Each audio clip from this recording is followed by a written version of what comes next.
Alrighty, so our first official workshop of this week's writing boot camp is called Introduction to Research Writing for STEM and STEM Adjacent Fields.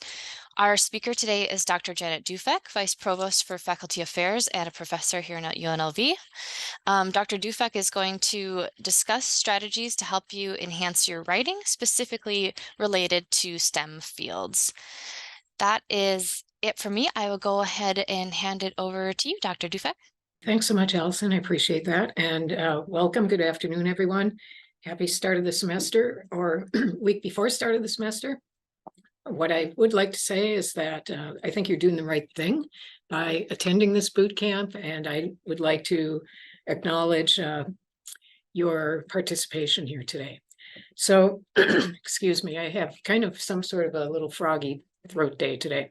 So what I am going to do is go ahead and attempt to share my screen because I want to make sure that I get that done before anything else happens here, because not always does it work for me. All right, so as Allison said, my name is Janet Dufek, and I am a professor in kinesiology and nutrition sciences, and currently serving as Vice Provost for Faculty Affairs.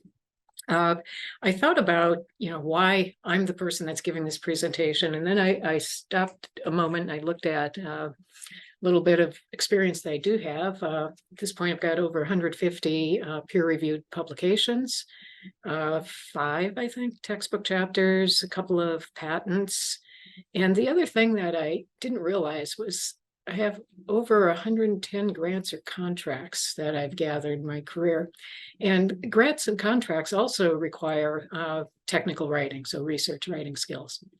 So with that being said, I think that I have some various experience, and I hope that you'll take advantage of that experience to get your own questions answered. I'd like to encourage you, I have a formal presentation and I'll go through it, but I'd like to encourage you, if at any time you have a burning question, we'll have time for questions and discussion at the end, but sometimes you forget about what's on the tip of your tongue. So feel free at any point in time, if you would like to unmute and just jump in. Don't feel as though you're interrupting me, don't, let manners go away. Let's just share the thoughts. All right. So let me go ahead and start with the outline of what I intend to share with you this afternoon. First of all, a little bit of an introduction to scientific writing, understanding the audience that you're writing for. And for some reason, my slides are not advancing. Okay, there we go. And then what are the components of a scientific manuscript? I'm going to focus specifically on manuscript presentations, a little bit about writing style and clarity, submission and the revision process in scientific writing, and then finally questions and discussion. So we can get through this in the time that we have, and I'm sure we'll have ample time for questions and discussion at the end. So at this point in time, I'd like to learn a little bit about each one of you. So I'm going to ask you if you would be so kind as to provide your name. I'm going to call on you by first name, and I'd really appreciate if you would open up your camera so we get to see you when you're being introduced. So your name, your academic program, and the degree that you're seeking, and also how far along in your program you are. So Candace, thanks for being the first one to reveal their camera. So please, if you would, introduce yourself to myself and to the group. Sure. So I'm Candace Steidolf. I am a PhD candidate in the School of Nursing. I just got through the dissertation proposal process. So I'm working on compiling all my IRB stuff. I'm doing a multiple article dissertation, so I'm also working on a couple of manuscripts while I wait to get up and running with my qualitative research. Perfect, thank you. Since I have a lot of colleagues, since I'm from the School of Integrated Health Sciences, and we're close neighbors, might I ask, who is your dissertation chair? Well, I'm now on my third one. So I just lost Dr. Cowie. She's moved on, and now I'm with Dr. Reyes. Okay, very good. You're in good hands. You're Yes. doing good. Okay, well, thank you. Thank you for that. Katie, I can see you're next volunteering here, so if you could please introduce yourself. Yeah, so I'm Katie. I'm in the Interdisciplinary Health Sciences PhD program, and this is my second semester starting up. And who's your dissertation advisor? That's a loaded question, right? Well, it's actually Dr. Kent and Dr. Dufek. So Yeah, okay, thanks, Katie. Gabson. Can you hear me? Yeah, sort of, Okay. kind of. Yeah, my name is Gabson Baguma, and I'm a student in the Department of Civil and Environmental Engineering. I'm doing a master's in Civil and Environmental Engineering. Like Katie said, I've also gone through the stages of proposal writing. It was approved by academic committee. Okay. So I finished the experiments. I'm actually in the process of now reviewing my data and starting on the writing procedure. Yeah. Excellent. So you've got something to do this week in this session, right? Who did you Yeah. say is chairing your thesis? It's Dr. Madi, Erica Madi. All right, great. Yeah. I believe she's a product of our program, correct? Yeah, she is. Excellent. Well, welcome and thank you. Let's see, somebody had their camera on, but turned it off. Who did we miss here? Let's see. Oh, let's see. I can't see everybody here. Oh, okay, Lois? Hi, I'm just starting a Master of Management of Information Systems degree, Nice. and I would like to switch into the thesis track. Good. And I'm starting to work on a proposal, and we'll be talking to our MIS program coordinator to help me get sorted with an advisor on whatever committee is required. I've done graduate degree programs before in my career, and for those graduate programs, the latest one was Emergency and Crisis Management, which I graduated from it at UNLV in May. But the previous graduate programs that I've graduated from have only required capstone type papers. Let me see. So I've never written a thesis before, so this is my challenge for this degree. Well, that's excellent. Well, thanks for taking that challenge. All right, let's see. Who else do we have here? Karen?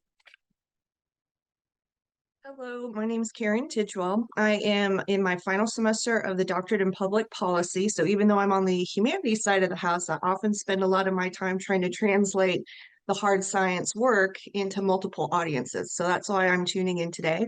And I have one semester left. I'll graduate in May, fingers and toes crossed. Excellent. Very good. Let's see here. Valerie, I think we missed you.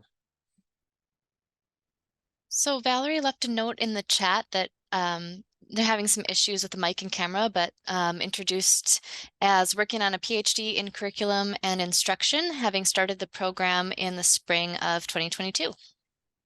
Okay, excellent. Well, sorry, Valerie, because I can see that you've been coming in and out. So sorry about that, those technical problems, but thanks for filling us in.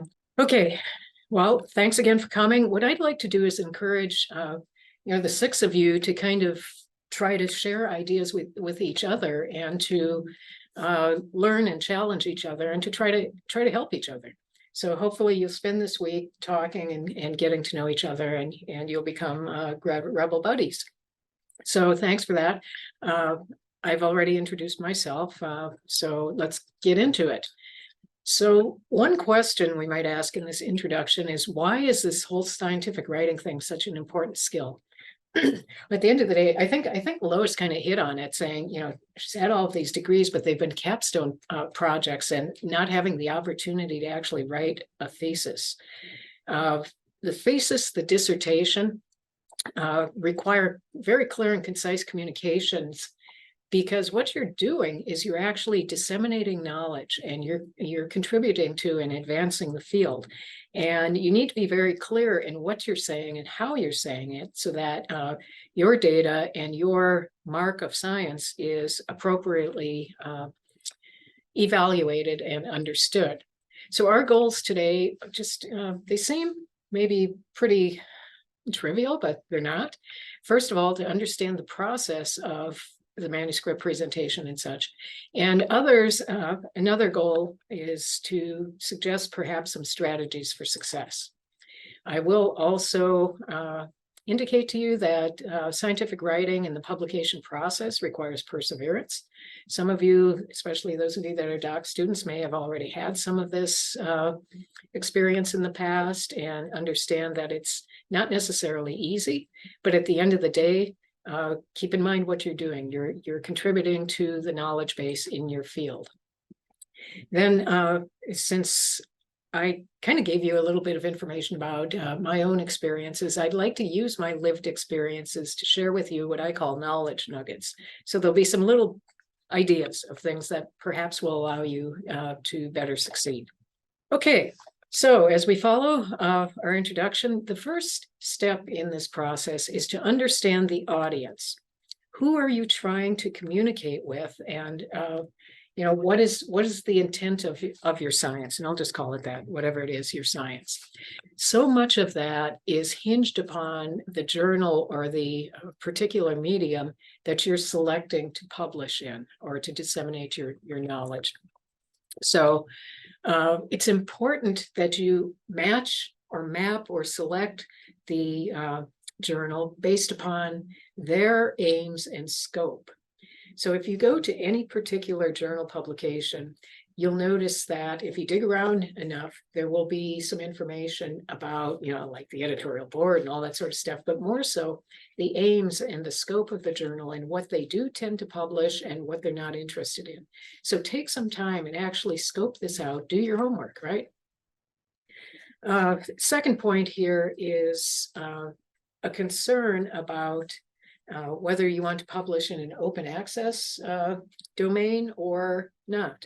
Open access typically requires APCs, which are called a lot of different things. Sometimes they're called article page charges. Sometimes they're called author page charges. Sometimes they're called article processing charges. But anyway, what it is money you have to pay to have the opportunity to have your work published in a given journal. That is opposed to the open, well, let's say, quote unquote, free publications of other peer-reviewed journals, which often also, while some do, require page charges as well. Another thing that may be important to you is the impact of your work. We often talk about impact factors. Now, impact factors relate to the number of times that papers are referenced in a particular journal. And before the open access, what do I call it, trend, if you will, impact factors were broadly impacted by whether or not a journal was open source or not. So in the day, some journals were only accessed or made accessible by people who belong to a particular affiliated professional society. So for example, in my area, I'm a biomechanist. So I publish in journals such as Journal of Biomechanics, Journal of Applied Biomechanics, and so on. And until recently, the Journal of Applied Biomechanics was only available to people who belonged to the American Society of Biomechanics. So that could seriously influence the impact factor because there were so few people that could have access to those publications. So that's just an example. The journal readership is important. What is your message and who needs to know what you have to say? So journal readership is influenced by whether it's a very general audience, such as some sort of method in geology that doesn't matter if you're working on rocks or a particular element, a particular gemstone or whatever it might be, your methodology might be very general versus a specific readership. Since I'm a biomechanist with expertise in lower extremity function and injury mechanics and such, so a general readership for me might be lower extremity function. A specific journal might be something that's very specific to the knee or the foot. And there actually are journals called the foot and the knee. So general versus specific, and then whether your work is theoretical, conceptual, or whether it's applied. So a theoretical or conceptual particular article might be related once again to a method or a technique for doing something, whereas applied might be related to a particular strain of an amoeba or a particular disease that you're interested in. And then the other piece is whether there's a professional organization affiliation with the journal. I had mentioned the American Society of Biomechanics. Their affiliated journal is the Journal of Applied Biomechanics. So that may influence as well the audience and your journal selection. So my knowledge nugget for you relative to understanding the audience is to use, once you've prepared your manuscript and you have your reference list, use your reference list as a guide. Look at the journals that have published the articles that you are citing. And if there are several articles that you are citing that are from a particular journal, such as, let's say, in engineering, there's a journal called Sensors. So if you have half of your citations from the journal Sensors, it's pretty, there's a pretty good probability that what you are, your topical area is a good fit for that particular journal. So nitty gritty here. What are the components of a scientific manuscript? They're very scripted. First of all, an abstract. Then your paper will have an introduction. You'll deal with the methods or the protocol or the procedures that you've followed. Of course, you'll present your results. You'll then have a discussion with or without a summary, and then perhaps conclusions. You'll have references and then your tables or figures. And you may have supplemental materials that are not in published form, but are available typically in electronic form. So my point here is stick to the components. Don't try to get cute. Don't try to write a section that doesn't fall under these primary categories. Just follow the format. I will say that some journals actually produce templates, so the format may be slightly different for those journals. Then follow their format. Just here's where the scientific writing actually gets a little boring because you, in some senses, can't be creative. But you will have an opportunity to be creative if you stick with me for a moment and see where we go next. Before we get to the components of the manuscript, we've got to start with the title. So this is an art and it's also a science in creating a title. Sometimes it's one of the hardest things to do because you've done your experiments, you've done your research, you have your data, you're the expert, you know exactly what you did and how you did it. So you just tell people that you did. But how are you luring them to actually read your paper? Well, sometimes it's a title that is thought-provoking that snags a readership. So you want your title to be engaging and informative, and you want to use terms that are well-known keywords because people will, if any of you have, well, even as you're doing your lit reviews, you're searching keywords, right? If you use words in your title that are not common keywords, the probability of your paper being snagged by a search engine decrease significantly. So what I'm saying by using well-known keywords is that this increases the inclusion of your work for people who are looking to cite something that's relative to your research. My knowledge nugget here is that a play on words can increase the curiosity factor. And here's an example. When I was in graduate school, I was just, I don't know, I used to go to this is in paper days, right? So I'd go to the library and I'd pull off journals off the shelf and I just kind of look at the table of contents to see what people were currently publishing and what new ideas and what things I could learn. Well, there was this paper that was published that had a title of Biomechanics of Fruits and Vegetables. And I'm like, what is this about? So any ideas what that might mean or what that paper might be about? If you're just looking at the title and it's biomechanics, body mechanics of fruits and vegetables. Well, fruits and vegetables don't even have bodies, right? They don't move. What is this about? So it ended up, that paper was about the ergonomics or the movement patterns of people who worked in factories canning fruits and vegetables. So I ended up reading that paper because the title intrigued me, or I don't know if I read the whole paper, I at least read the abstract because I didn't know what it was about. It sounded kind of cute. So plays on words can be helpful here. Okay, so what I'd like to do is go through these components of the scientific manuscript very specifically. First of all, the abstract is often limited in words or characters,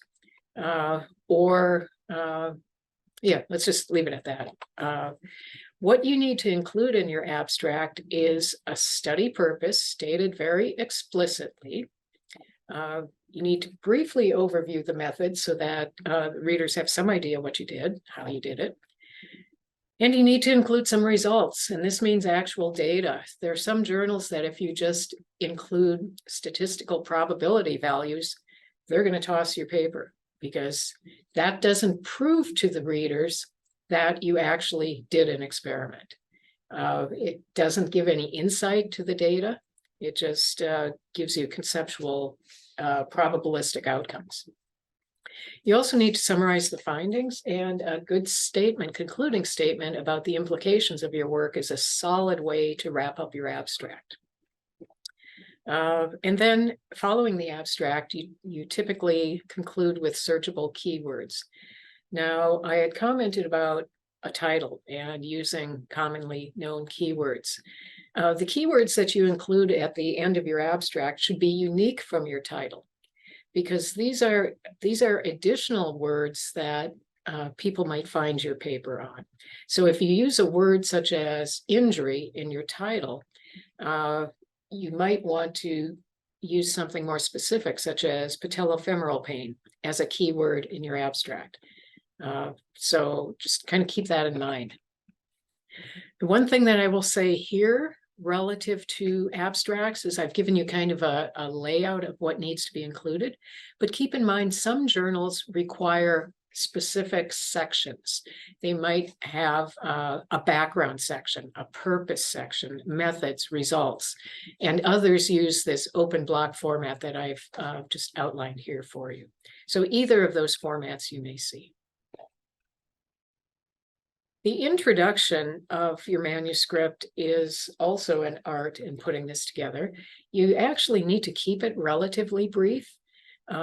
Oftentimes what you want to do is include salient references that lead the reader to understand what's missing in the literature. What gap are you trying to fill by doing this experiment that you're going to tell everybody about? Oftentimes, a 3-paragraph model is a good model to think about. Over the course of my multiple publications, sometimes reviewers will come back and say, hey, you know, that introduction is just way too long and too detailed. Just cut that thing back. So if you think about a 3-paragraph and each paragraph has its topical message that it's trying to get across, you know, what are the issues and where are you trying to go with this? You should conclude your introduction with the study purpose and the hypotheses that you are testing. Now, one thing that will drive reviewers crazy and will drive me crazy if you are my student, Katie, when you state a study purpose, you've started stating the study purpose in your abstract, it should be exactly the same throughout the entire manuscript. Don't try to get cute and change some words up, because if you change some words up, that can have a slightly different meaning connoted with it. So your purpose is your purpose is your purpose, and it can be repeated once, twice, thrice in your manuscript as appropriate, but don't change a single word. So forming that purpose statement is, as you can tell, a very critical part of the publication process. So methods, this should be the easiest part for you to write because you know what you did, You knew how you did it, and you knew what came first and what came last. So what starts it all off is if you're doing human subjects work, informed consent, if you're doing animal research, IACUC approval, typically you include the institutional approval number in this piece. If you're doing things with rocks or elements or inanimate objects, I'll say, then obviously you don't ask the rock if it wants to participate. So that's null and void here. You would describe your study participants or your sample that you're evaluating. You should include, or you should state, inclusion criteria. So what allows this element or this person or this particular group of people to be included in the study, and what excludes them or it from being included. Easy part here, experimental design and protocol. You know, how did you set your study up, and what did you do? Protocol. What did you do? Step 1. What did you do? Step 2. What did you do? Step 3. You want to describe the instruments that you used or the procedures that you used, the activities or the processes that you included, and you describe these in chronological order, first, second, third. Here's what I did. You likely are reducing or grouping your data or analyzing your data or filtering your data or processing your raw data in some way so that you develop or compute your dependent variables. So describe that process, and also describe how you intend to evaluate your data, whether it's descriptive or your statistical design.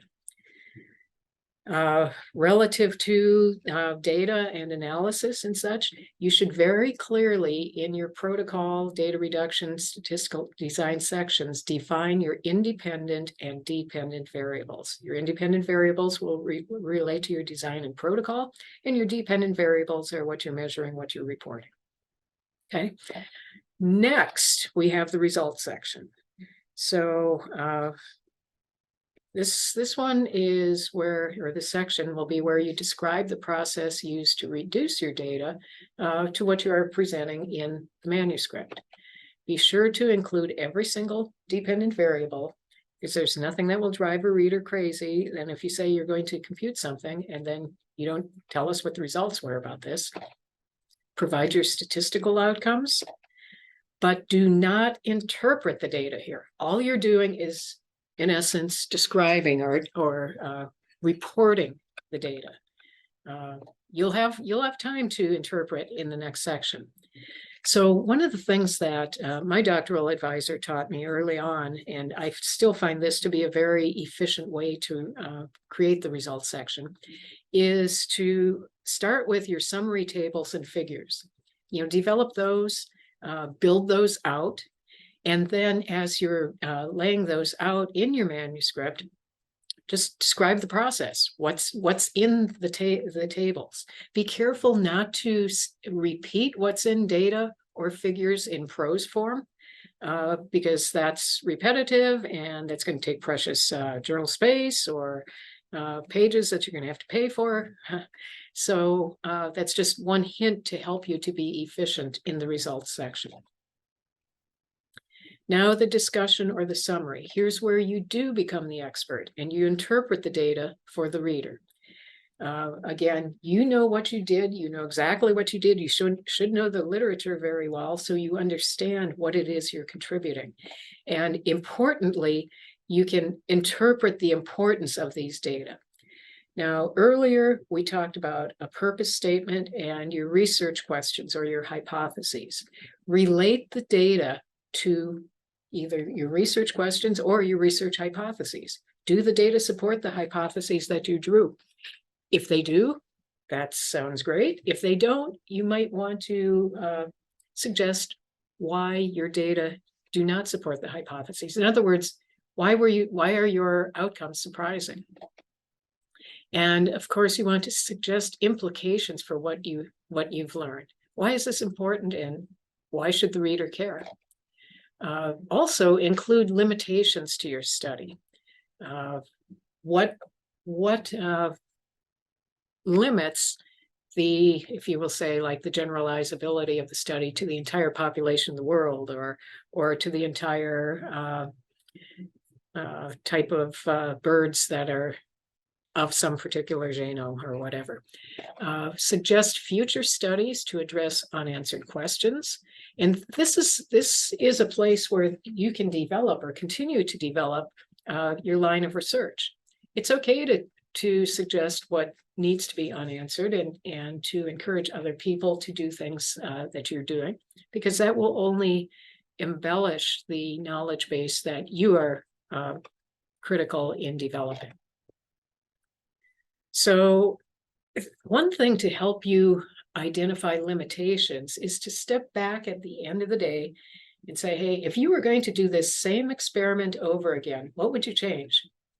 And as I said, this will provide guidance for limitations. Might you have a different population? Might you include more samples? Might you query a different population with your questionnaire? Might you send out your questionnaire at a different time period relative to an academic year, or whatever it is?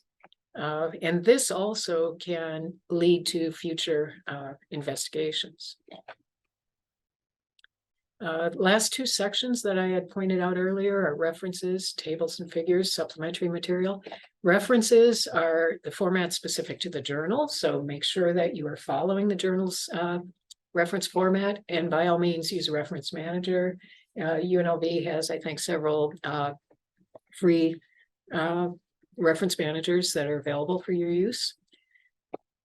Tables and figures, when you submit your manuscript, they're often submitted as standalone documents. However, sometimes, especially in template formatted journals, they are embedded directly in the text. So follow the journal's instructions on how to submit and what the components should be.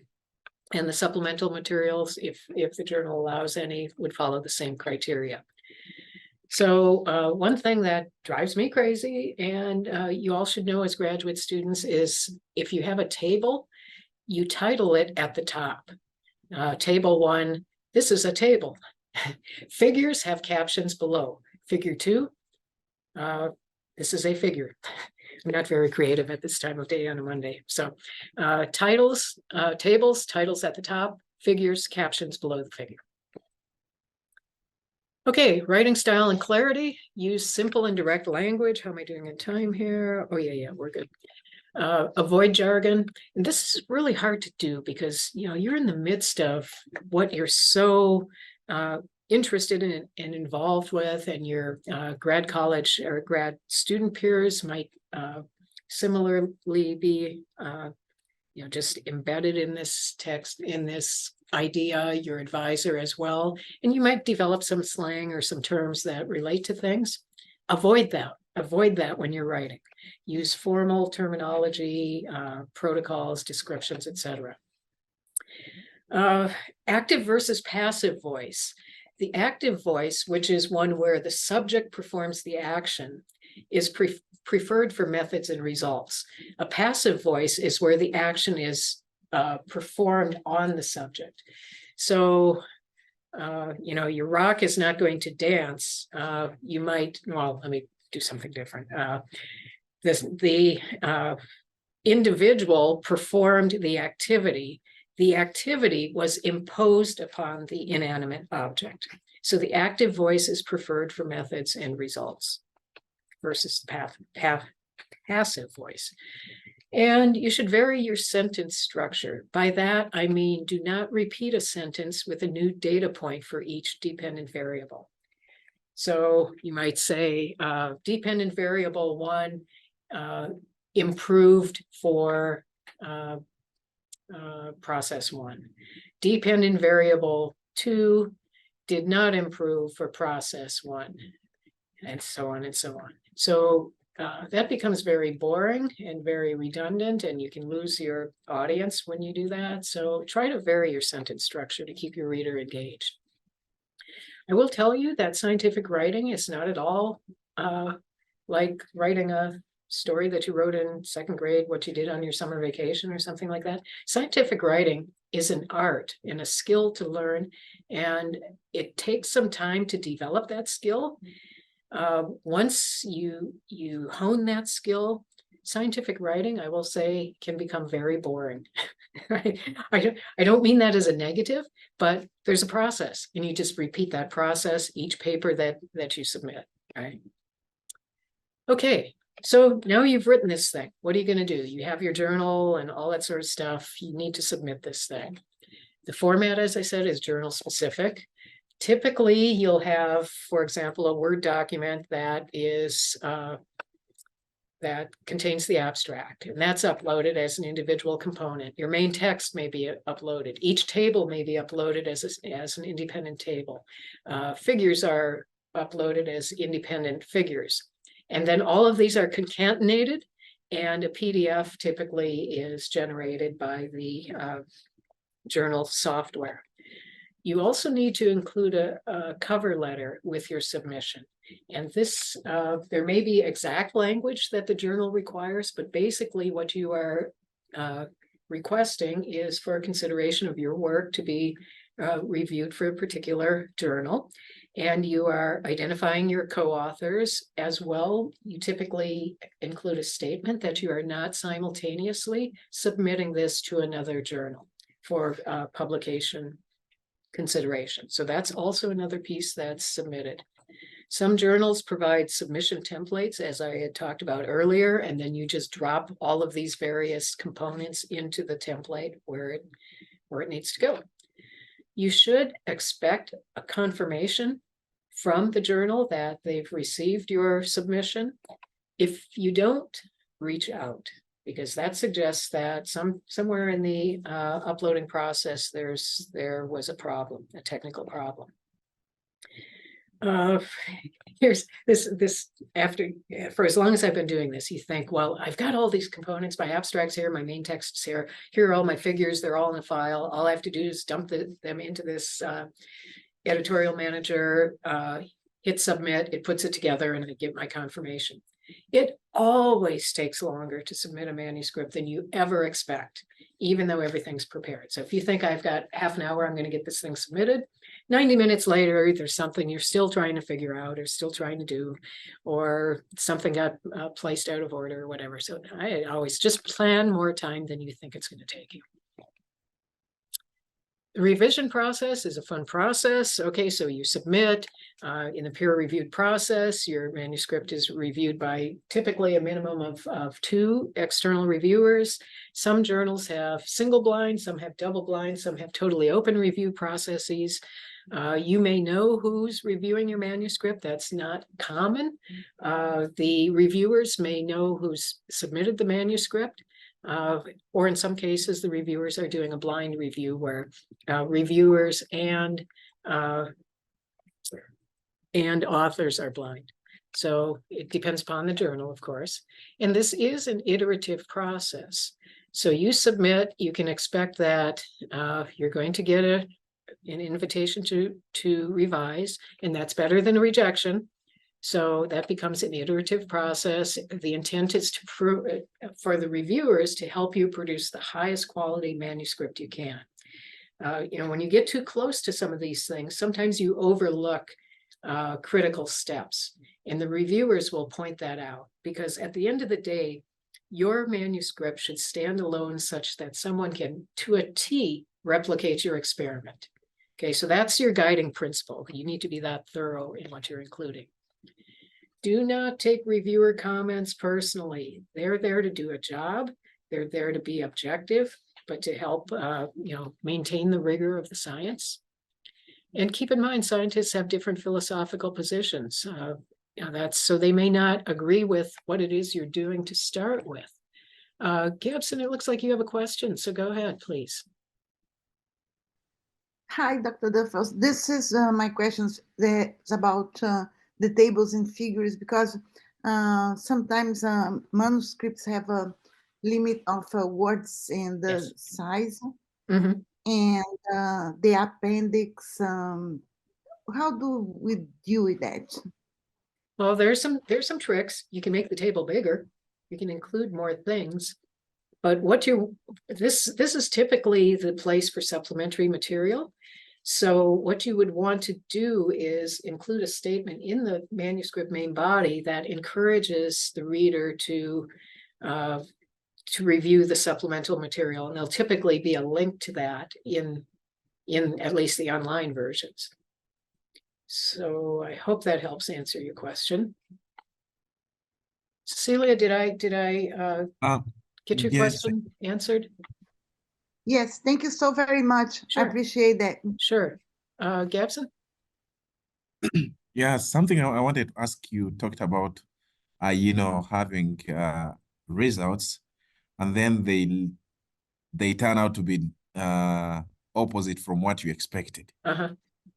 So I actually am already facing that. I had a hypothesis, and I had an expectation of something, but it's the opposite that is happening. So in such a regard, how do you, advise someone to proceed in such a case? Thank you. Yeah, this is where you really have to step back and say, hey, is there something that I did in my protocol that was different from a lot of the previous research? And it might include something such as if you're working with particular, let's say you're working with animal research, perhaps everything that was done before was done on a rat model and you used a mouse model.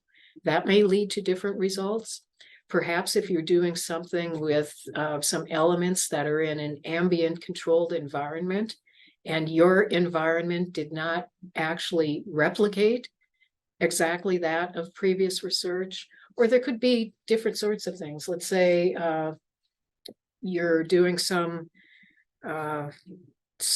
questionnaire research and you didn't consider socioeconomic status of the sample size. And in fact, that may have very much influenced the outcome of the research just because of people's perceptions, experiences, expectations, and things. So there's nothing wrong with that. And it does not preclude you from publishing your work, but it does take some careful thought as to why your results do not follow. I'm assuming your hypothesis was developed based upon some previous research, but at the end of the day, you're likely not duplicating the previous research. You're trying to extend an idea. So you don't really know what the outcomes will be. And that's why it's a hypothesis. It's not here's what I think is going to happen. That's what a hypothesis is. And I developed that based upon previous research. But if it's not been done before, nobody knows what the outcome will be. Does that help a little bit? Yeah, sure. So another question. I'm sorry. Sure, no problem.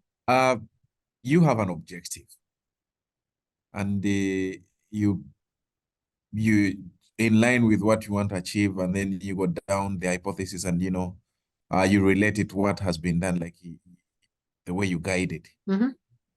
But I want to say you follow the rightful procedure according to your plan, what you wrote down, but it turns out to have some of different things that are completely different from what you expected. Okay, so I think this could that be previous question. Okay, could that be among the ones you said maybe there are something interesting in the research, maybe? Or... Oh, for sure.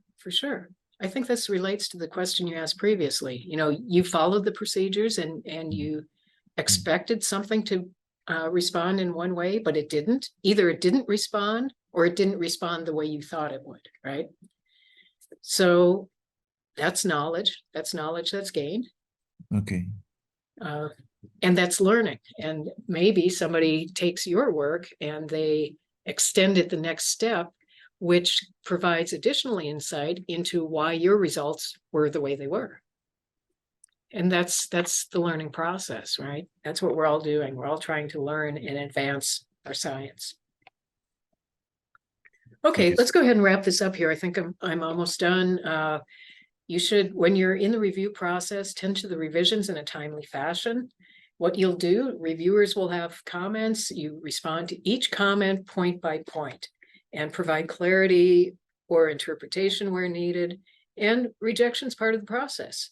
You may not have an opportunity to review, to revise and resubmit, and it's just the way it goes.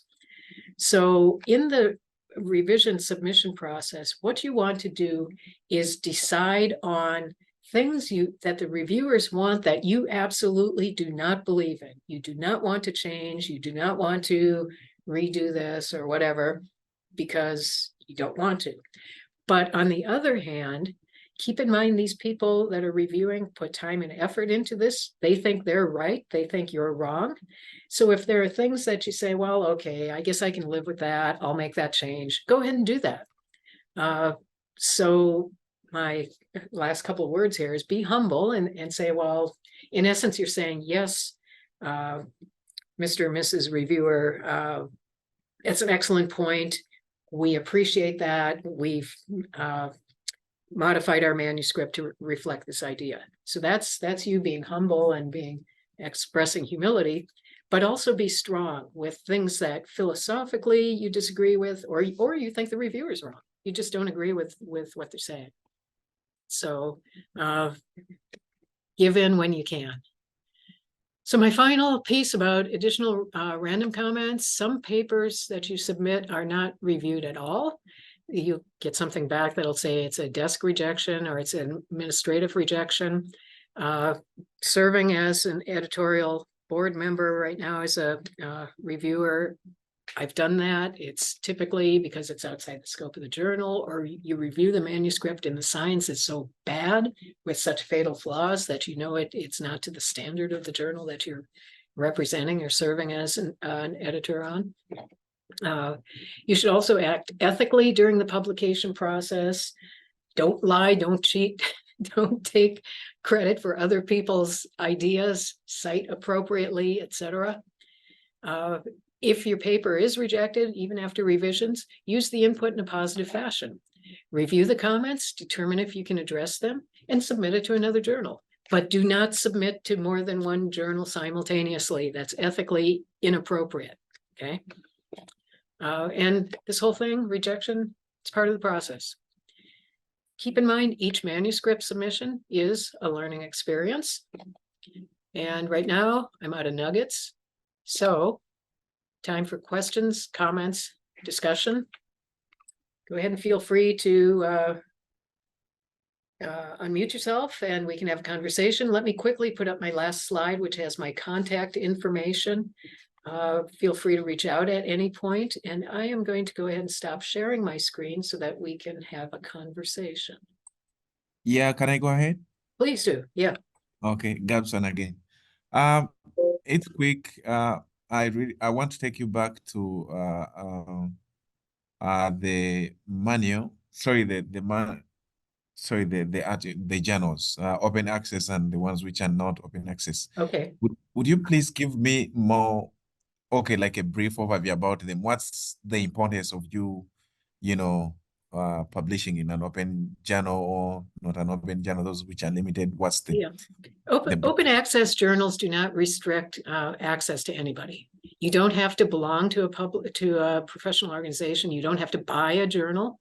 You have to have internet access, right? And you can find that in public places.